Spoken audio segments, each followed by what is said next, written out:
Good morning बच्चों।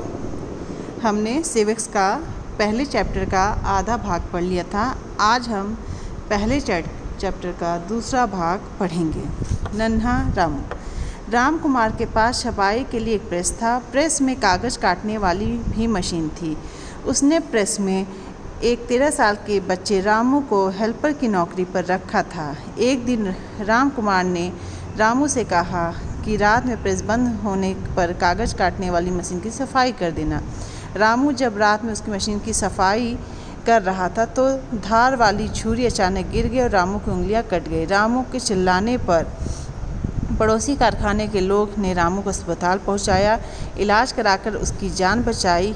किसी व्यक्ति ने प्रेस के मालिक राजकुमार को शिकायत अपने क्षेत्र में श्रम परिवर्तन अधिकारी LEO लेबर इन्फोर्स ऑफिसर से कर दी, जहां उसे बाल मजदूरी प्रतिबंध पर नियंत्रण अधिनियम 1986 के तहत बाल श्रम कराने के अपराध में जेल की सज़ा हो गई।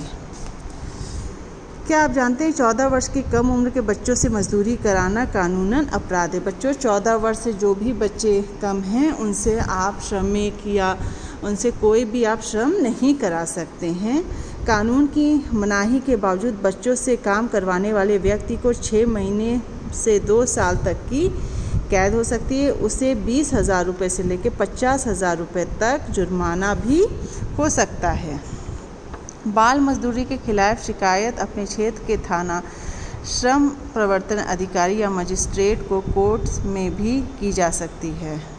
सरकार द्वारा बच्चों को मुफ्त दोपहर का भोजन, किताबें, बैग और ड्रग्स के साथ निःशुल्क शिक्षा एवं छात्रवृत्ति दी जा रही है। अतः हम सबका यह दायित्व है कि हम अपने बच्चों को श्रम न कराकर उन्हें स्कूल भेजें। अब आइए बच्चों, पहला है आपका, चौथा है आपका धर्म की स्वतंत्रता का अधिकार। जो आपके मौलिक के अधिकार है उसमें आपका चौथा पॉइंट आता है धर्म की स्वतंत्रता का अधिकार। भारत में सभी को अपने धर्म का पालन करने की स्वतंत्रता है। किसी भी व्यक्तिगत रूप से अपने रीति रिवाजों का पालन करने से नहीं रोका जा सकता है। सभी को अपने धार्मिक कार्यक्रम का आयोजन करना ही स्वतंत्रता है। आपने देखा होगा कि हम सभी होली, दिवाली, ईद, क्रिसमस, लोहड़ी जैसे त्योहारों को कितना आनंद के साथ मनाते हैं। पांचवा है संस्कृति एवं शिक्षा का अधिकार। भारत के प्रत्येक नागरिक को अपनी भाषा, लिपि और संस्कृति को सुरक्षित रखने का अधिकार है। जिस धर्म या समाज के लोगों की संख्या में हैं उन्हें भी कुछ विशेष अधिकार प्राप्त हैं। उन्होंने अपना समाज में शैक्षिक संस्थाएं खोलने या अपनी भाषा या संस्कृति को आगे बढ़ाने का अधिकार है। संवैधानिक उपचारों का अधिकार। कहीं भी यहाँ मौलिक अधिकारों का हनन हो रहा है, सीधे उच्चतम या उच्च न्यायालय की शरण ली जा सकती है। सरकार का यह कर्तव्य है कि भारतीय नागरिकों को मौलिक अधिकारों की रक्षा करे। यदि वह ऐसा नहीं करते उसके विरुद्ध लोकहित मुकदमा किया जा सकता है। ठीक है बच्चों, आपको धर्म की स्वतंत्रता है, संस्कृत शिक्षा का आपको अधिकार है और संवैधानिक का भी आपको अधिकार है। संविधान में जहां नागरिकों को मूल अधिकार दिए गए वहीं देश की एकता और अखंडता को बनाए रखने के लिए आपातकाल व्यवस्था भी की गई है। देश के बाह्य आक्रमण, युद्ध अथवा सहज विरोधी की स्थिति आपातकाल लागू किया जा सकता है। आपातकाल के दौरान राष्ट्रहित में नागरिकों को कुछ मूल अधिकार स्थगित भी किए जा सकते हैं। राजनीति निषेधक तत्व।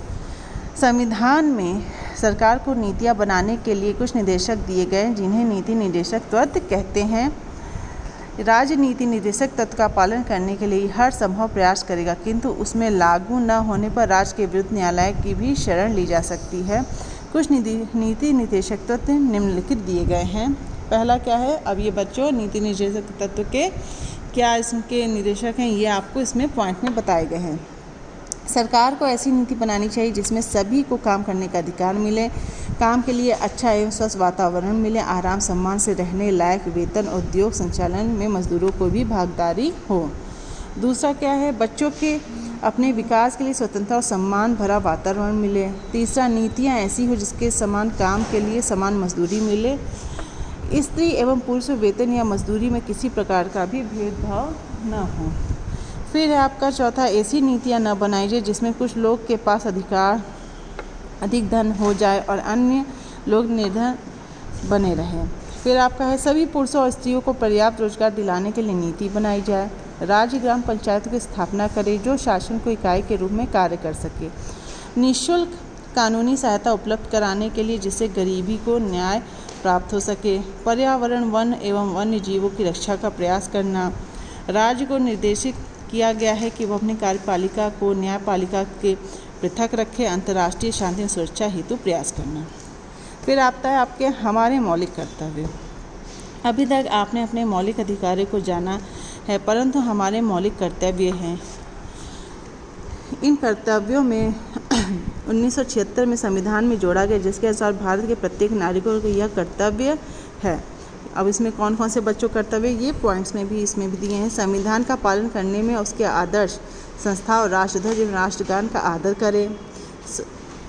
स्वतंत्रता के लिए हमारे राष्ट्रीय आंदोलन से प्रेरित करने वाले उच्च आदर्शों को हृदय से संजोएं और उसका पालन करें। भारत की संप्रभुता, एकता, अखंडता की रक्षा करें, उसे अक्षुण्ण बनाए रखें। देश की रक्षा करें और आह्वान के लिए राष्ट्र की सेवा करें। भारत के सभी लोगों को समरसता और सम्मान भावित्व की भावना का निर्माण करें, जो धर्म, भाषा और प्रदेश या वर्ग के आधारित सभी भेदभावों से परे हैं।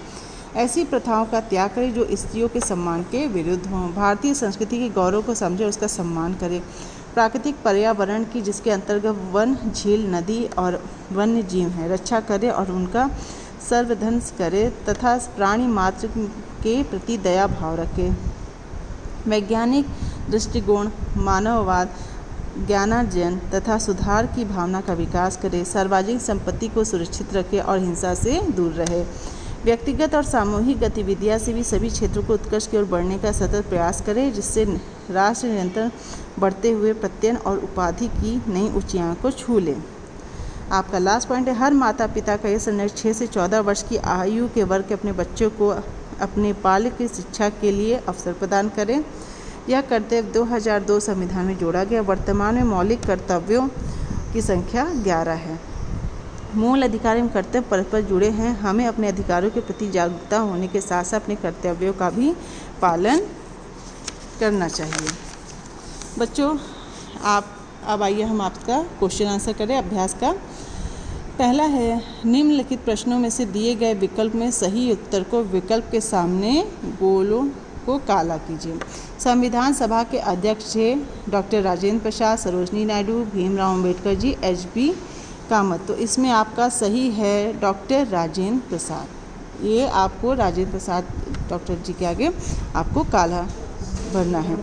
ख है आपका मौलिक अधिकारों की संख्या। आपकी 10 हैं, 8 हैं, 6 हैं कि 5 हैं।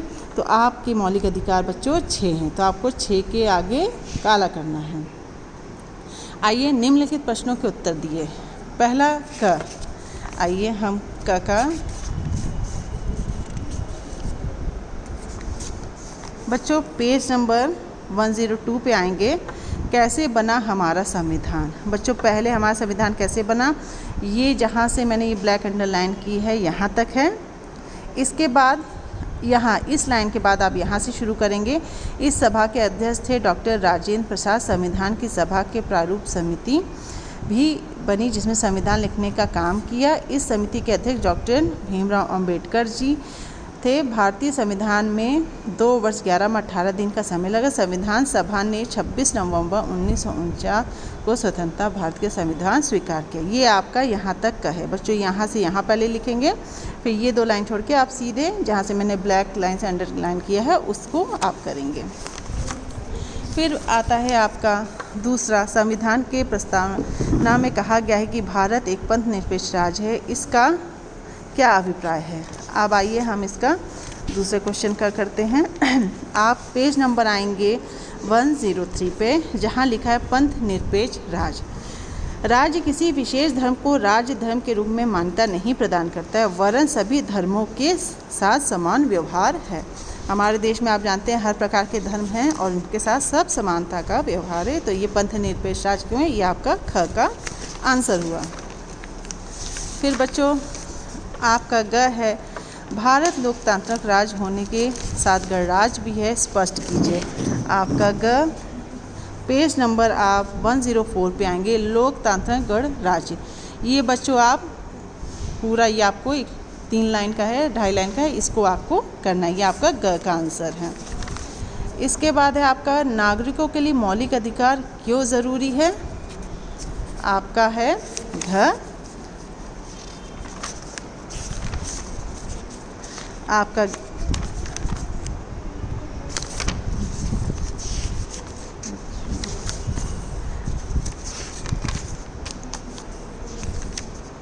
ये है घ बच्चों, मानव अधिकार, यानी कि आपके मौलिक अधिकार या मानव अधिकार। ये आपका यहाँ तक आपका घ का आंसर है।